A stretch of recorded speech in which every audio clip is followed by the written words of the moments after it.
আমি Rituparna, creation of ঋতুপর্ণায় সবাইকে জানাই স্বাগত।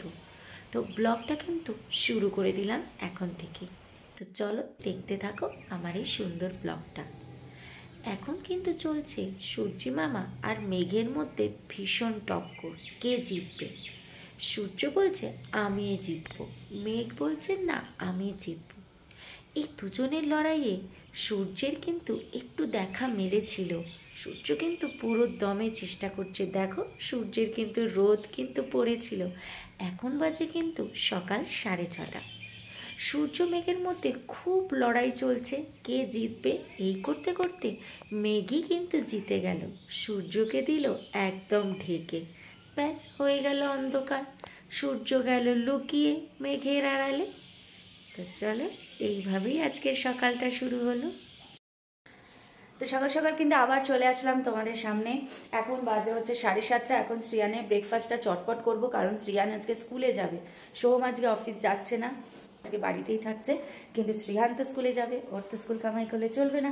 কাল আবার আছে ফ্যামিলি ডে, তার জন্য তো আজকে যেতেই হবে, অনেক নাচ টাচ প্র্যাকটিস করতে হবে।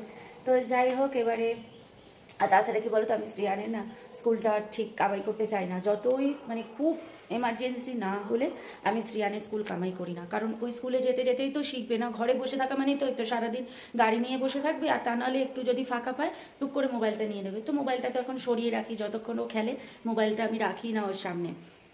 তো ওই সারাক্ষণ গাড়ি খেলার থেকে স্কুলে যাবে, পড়াশোনা করবে, পড়াশোনা শিখবে, অভ্যেস হবে। তো আমি এই জন্য কখনোই স্কুলটা কামাই একদমই করার চেষ্টা করি না। সবসময় স্কুল পাঠানোর চেষ্টা করি, যদি খুব এমার্জেন্সি থাকে, খুব শরীর খারাপ থাকে, তখন আমি স্টপ করি, তখন হয়তো পাঠাই না।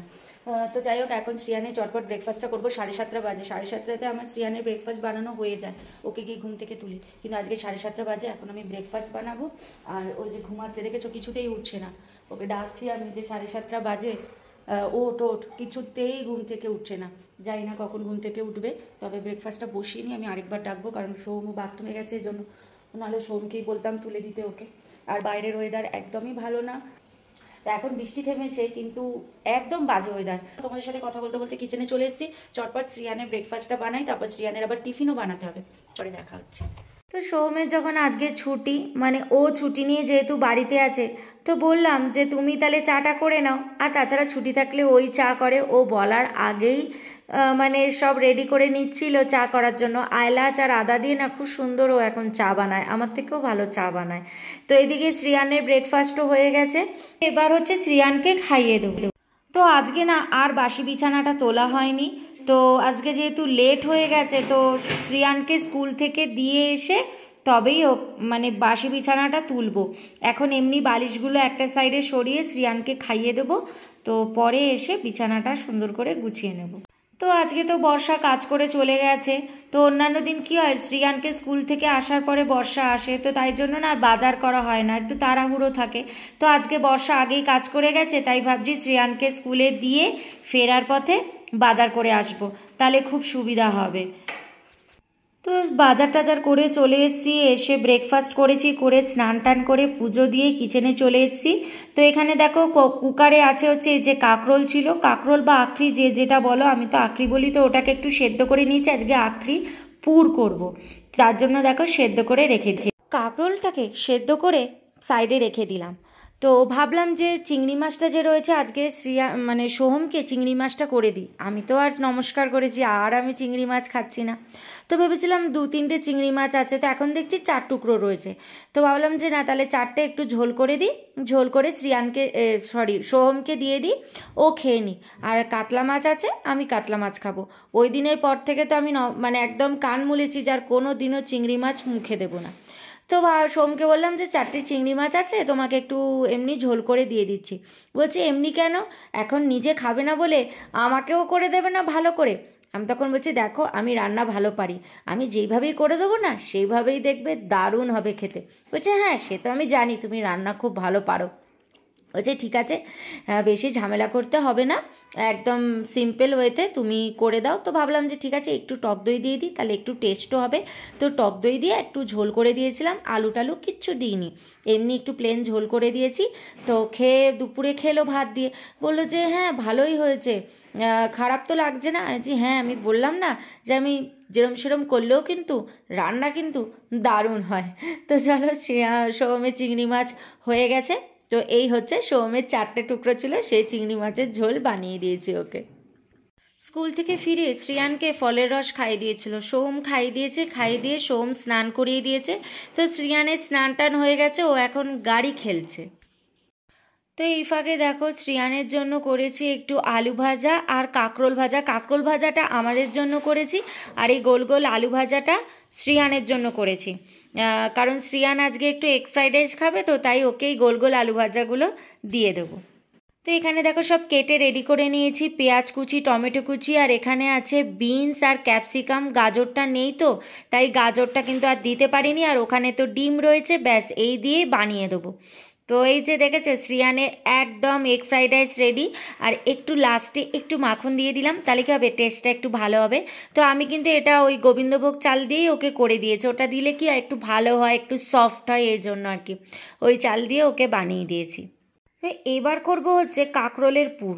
তো দেখো কাঁকরোলটা তো সেদ্ধ করে রেখেছিলাম, এবার একটা চামচ দিয়ে আস্তে আস্তে এইভাবে কাঁকরোলের যে বীজগুলো হয় ওটাকে বার করে নেব। তো এবার একটা পেস্ট করতে হবে। এখানে আছে পোস্ত, সর্ষে, নুন, চিনি, হলুদ, রসুন, কাঁচা লঙ্কা।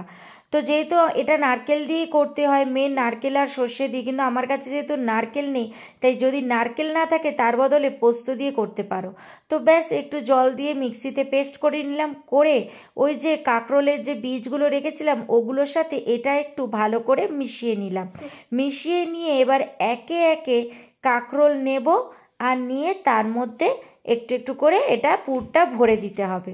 তো এইভাবেই আমি প্রত্যেকটা পুর ভরে নিয়েছি। আর এখানে দেখো একটা ব্যাটার বানাতে হবে। এখানে আছে বেসন, হলুদ, নুন আর জল। একটু ঘন ব্যাটার করেছি, কারণ যে পুরটা ভরেছি না, ওই পুরের ওপরে এটাকে দিতে হবে যাতে পুরটা না বেরিয়ে যায়। তো দেখো ঠিক আমি এইভাবে চামচ দিয়ে ওপরটাকে দিয়ে দিয়েছি, দিয়ে আস্তে করে উল্টো দিকেই মানে তেলের মধ্যে দিয়ে দিয়েছি একে একে, তাহলে কী হবে, ওপর নিচটা ভাজা হলে পুরের সাথে লেগে যাবে। তো কেউ যদি চাও তো পুরো কাঁকরোলটাই বেসনের মধ্যে চুবিয়ে করতে পারো, বাট আমি এইভাবে করি, আমার এটাই ভালো লাগে। তো ব্যাস এইভাবে ভাজা করে নিতে হবে উল্টে পাল্টে। তো ব্যাস আমার হয়ে গেছে। আমি দেখো কাঁকরোলগুলো নামিয়ে নিয়েছি। আর যে ব্যাটারটা তৈরি করেছিলাম তাতে অল্প একটু ব্যাটার পড়েছিল, তো সেটা দিয়ে দেখো 3টে বড়া হয়েছে, এটা শ্রিয়ানকে দিয়ে দেবো। তো রান্নাবান্না তো হয়ে গেছে, এসে দেখি বাইরে কি পরিমাণে হাওয়া দিচ্ছে, দেখেছো? ঠিক এই হাওয়া আজ বেশ 10-12 দিন হয়ে গেল এইভাবে হাওয়া দিচ্ছে, আর আকাশের হাল দেখো। তো কেন তোমাদেরকে বলি, দেখেছো তো যে এইটা আর ভালো লাগছে না, খুব ঠান্ডা হাওয়া এটা, মানে এত ঠান্ডা, ঘরে থাকলে না বোঝা যাচ্ছে না। ঘরে থাকলে হ্যাঁ একটা হালকা হালকা ঠান্ডা লাগে, কিন্তু বাইরে যাও, স্কুটি করে যাও, উড়ে বাপরে কী যে ঠান্ডা লাগে, তখন মনে হয় যেন গায়ে 2-3টে চাপিয়ে নিই, এত ঠান্ডা লাগে। 3টে বড়া ভেজেছিলাম না, ওটাই ওকে দিয়ে দিয়েছি, ওই যে বাটিতে বসে বসে খাচ্ছে এখন। তো ওভেনটা তো মানে এখন মুছতে পারবো না, এটা গরম আছে। তো ভাবছি তাই শ্রিয়ানকে ভাতটা খাইয়ে দিই, বড়াটা দিয়ে দিয়েছি, বড়াটা খাচ্ছে, বড়াটা পেয়ে কি খুশি।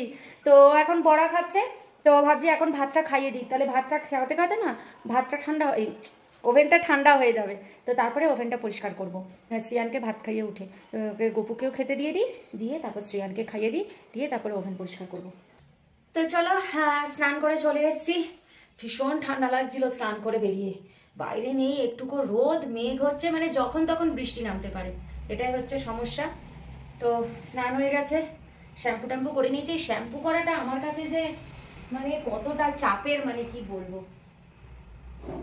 টাইমই পাই না, টাইম করে যে শ্যাম্পু করব সেটাই আমার হয় না। তো চলো, অনেক কষ্টে টাইম করে আজকে শ্যাম্পুটা করে নিয়েছি, ব্যাস। মা এটা শেষও হয়ে গেছে, খেয়ালই করিনি। শ্যাম্পু অর্ডার করেছিলাম, তার সাথে এটা অর্ডার করে দিতাম, হয়ে যেত, খেয়ালই করিনি, শেষ হয়ে গেছে। সমস্ত কাজ শেষ করে তারপরে এসেছিলাম, স্নান করে শ্যাম্পু করলাম, কি করব বলো, সকাল থেকে এত কাজের প্রেশার থাকে যে শ্যাম্পু করার টাইমই হয় না। তবে এই ছোটো চুলটা করে না ভীষণ শান্তি হয়েছে, শ্যাম্পুটা চটপট হয়ে গেছে। না রে, বড়ো চুলে শ্যাম্পু করতেও লেট হয়, করতেও ঝামেলা। উফ, এখন মনে হচ্ছে না ছোটো চুলটা করে ভুল কিছু করিনি। তো দেখো, চটপট করে একদম মাথায় সিরাম লাগিয়ে নিলাম, নিয়ে এবার একটু শোবো।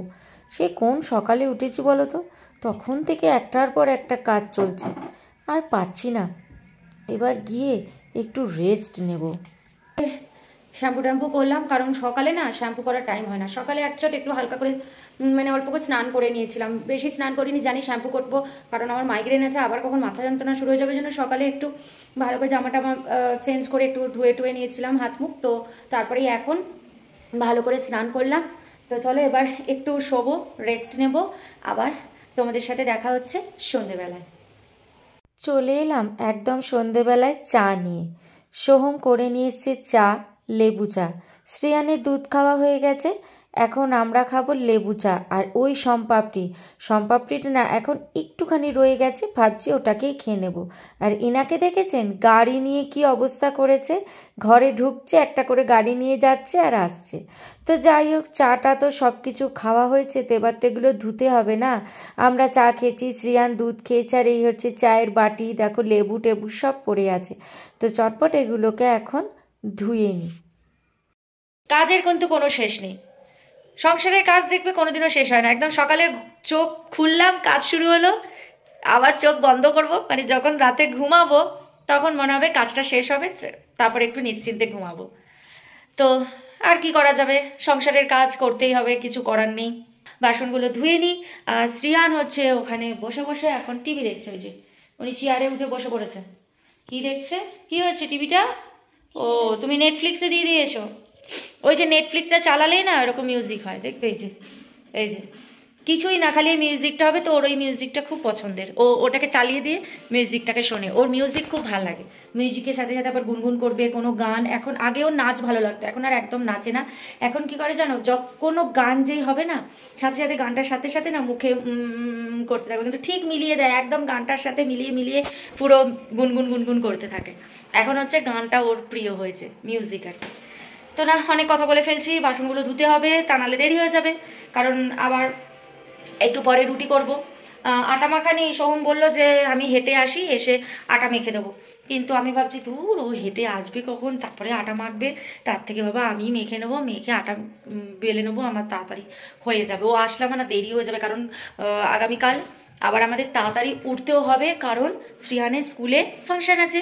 মানে প্রায় 9:45-র মধ্যে ওকে স্কুলে নামাতে হবে। তার মানে ভাবো 8:30-র মধ্যে রেডি হয়ে আমাদের 8:35-এ বেরিয়ে যেতেই হবে। তার মানে অনেক তাড়াতাড়ি কালকে আমাদেরকে উঠতে হবে।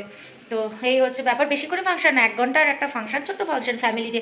এটা ও যখন প্লে গ্রুপে ছিল তখনও হয়েছিল, এখন তো নার্সারিতে এখনও হবে। তো এই আর কি, ব্যাস বাসন টাসনগুলো চটপট মেজে নিই, কারণ কাজ করতেই হবে। সংসারের কাজ কে করে দেবে, আমার সংসারের কাজ তো আমাকেই করতে হবে না। তো চলো চটপট কাজবাজ করি নি। তো চলে এসেছি একদম ভিডিওর এন্ডে, এবার ভিডিওটা এন্ড করব। তো শ্রিয়ান কিন্তু এখানে চিৎপাত হয়ে শুয়ে পড়েছে। তো চলো ভিডিওটা এবার এন্ড করবো। যদি ভিডিওটা ভালো লেগে থাকে তাহলে অবশ্যই লাইক কমেন্ট শেয়ার করে দেবে, আর সাবস্ক্রাইব করে এই ছোট্ট চ্যানেলের পাশে থাকবে। তো আবার দেখা হচ্ছে নেক্সট ডে নেক্সট একটা ব্লগের সাথে, ততক্ষণের জন্য ওয়েট করে থাকো। ভালো থেকো, সুস্থ থেকো, বাই, গুড নাইট।